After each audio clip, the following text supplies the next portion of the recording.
Bueno, espero que vayan entendiendo el video, no se fijen mucho. Cambié la escenografía, eso sí, he hecho una modificación. Entonces, este no es un video que es artístico, sino educativo, entonces tiene algunas deficiencias, como por ahí algún sonido de medio ambiente, o por ahí alguna, ¿cómo es?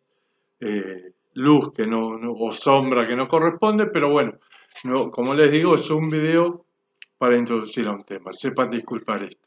Bueno, nos vamos a meter ya de lleno en lo que se llama el capitalismo. Capitalismo, digamos, nace como una evolución, ¿no? Del sistema feudal cuando cuando empieza cuando empieza a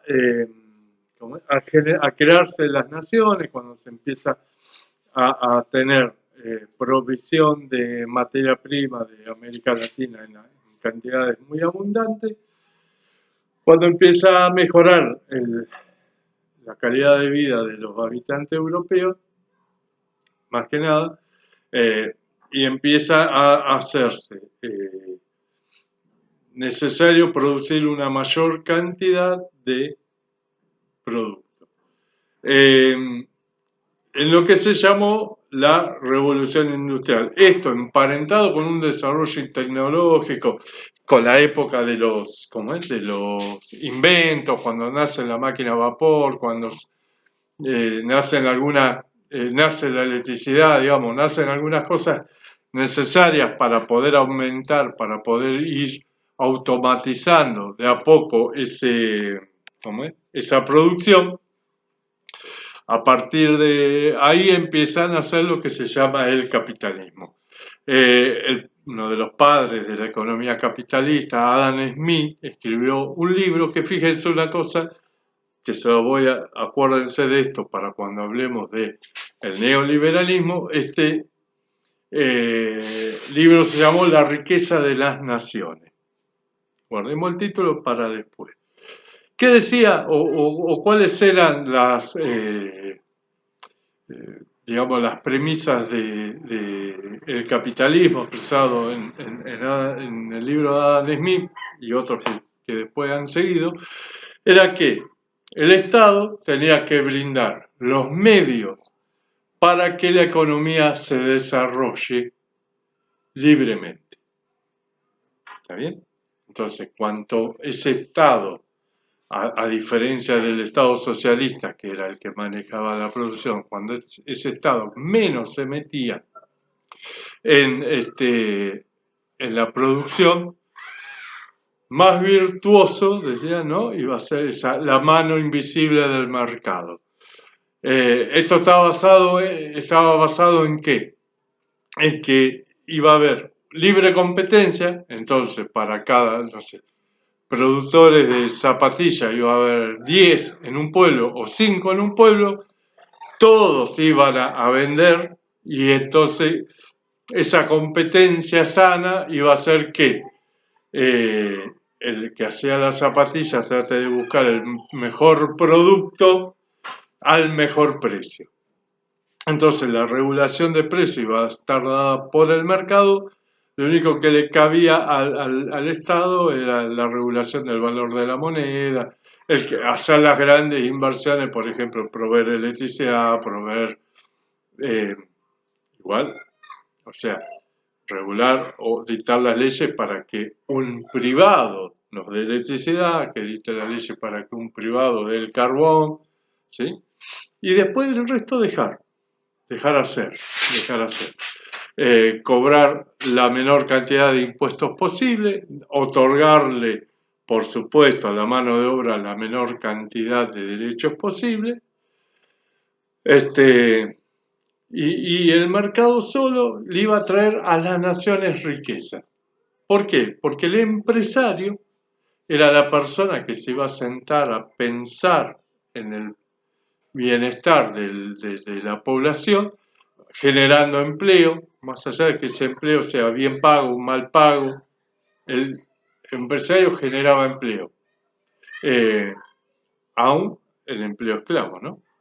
generaba empleo y derramaba esa riqueza, ¿sí? En pos de su comunidad.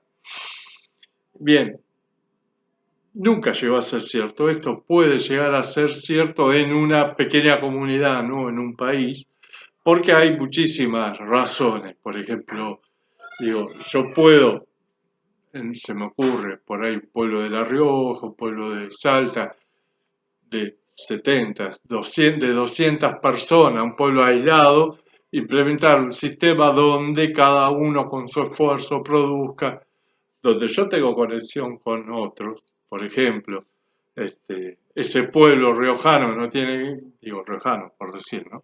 Conexión, qué sé yo, hay alguien que va a abastecer de leche a ese pueblo, con lo cual va a vivir, ¿no? Va a fijar el precio. Si hay dos, van a competir entre ellos a ver quién de los dos pone la leche más barata o vende la leche más rica. Ahora, cuando está conectado, te viene la leche de Buenos Aires, ¿sí? Como pasa hoy en Argentina.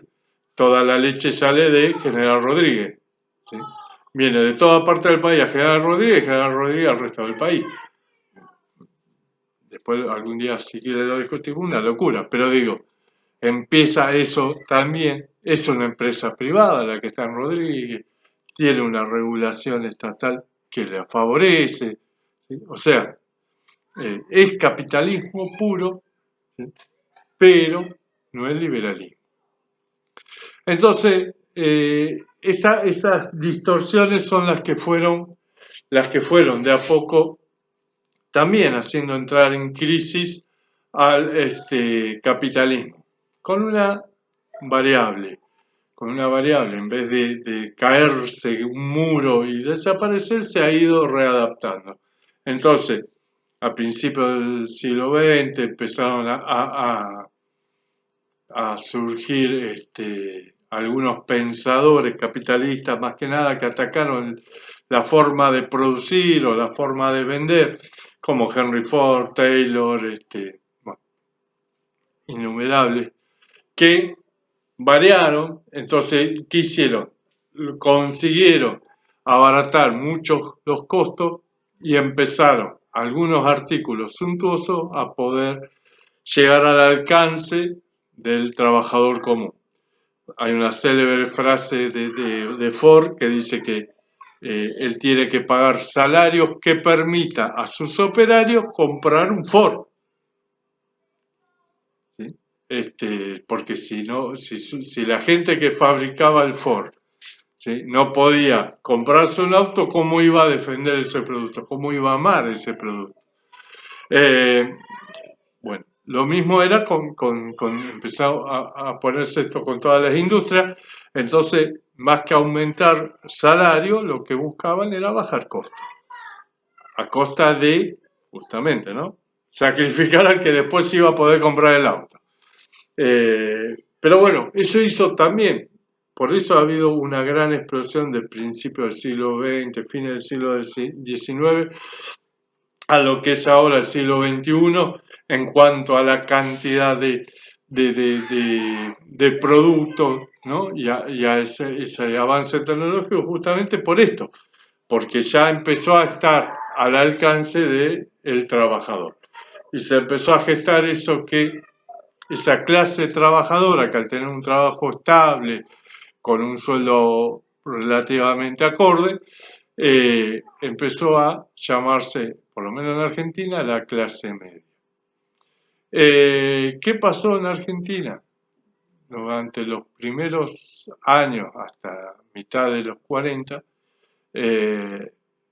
estaba un sistema conservador o liberal de la economía basado en las reglas de Adam Smith. El problema que a la Argentina, dentro de lo que se llamó la Organización Internacional del Trabajo, le tocaba ser un país que abasteciera de materia prima al resto del mundo. Por eso nos llama, o más que de materia prima, de comida. Nos llamábamos por eso el granero del mundo. Ahora bien, no producíamos casi nada. lo máximo en producción que había eran los frigoríficos que ensalaban la carne para exportar, ¿sí? Y por ahí algún molino como para exportar harina en vez de trigo, pero no había más. Y todo aquello que era producido era importado. Por lo tanto, había como que tener muy buenas cosechas y muy buena exportación como para poder solventar todas las importaciones de una clase trabajadora, de una clase alta que demandaba cada vez más cosas. Todo eso estuvo bien hasta que vino la Segunda Guerra Mundial. Cuando vino la Segunda Guerra Mundial, Europa no pudo abastecer de productos elaborados y empezó a nacer una incipiente industrialización que terminó dándole un mayor valor a esos trabajadores, ¿sí? Dándole una mayor especialización y produciendo que nazca lo que conocemos hoy, que es el peronismo. Así que vamos a arrancar con el peronismo en el siguiente video.